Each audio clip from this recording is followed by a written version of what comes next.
At nagdalang tao nga ang Reyna ngunit nagkaroon din siya ng malubhang sakit, sinubukan siyang gamutin ng mga doktor ngunit tila walang makapagpagaling sa kanya.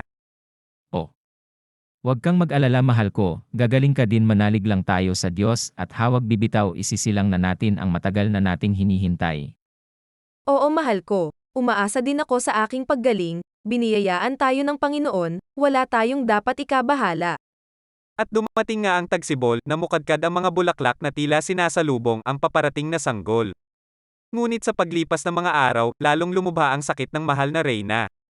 Isang maaliwalas na umaga, sumikat ang araw na tila tinutunaw ang lahat ng nyebe sa lupa. Isinilang ng mahal na Reyna ang anak na kasing puti ng nyebe ang balat, kasing pula ng dugo ang labi, buhok ay kasing itim ng kahoy. Aking Reyna, ibinigay mo sa akin ang pinakamahalagang regalo sa lahat, sabihin mo sa akin ang iyong kahilingan, at tutuparin ko ito para sayo. Salamat mahal ko, ngunit pakiramdam ko wala na akong oras para alagaan ang ating mahal na anak. Dahil sa iyong balat na maputi at makinis tatawagin kitang Snow White, ipangako mo kamahalan na aalagaan mong mabuti ang ating anak, at gusto kong mag-asawa ka ulit kapag wala na ako, at huwag kang malulungkot sa aking pagpanaw.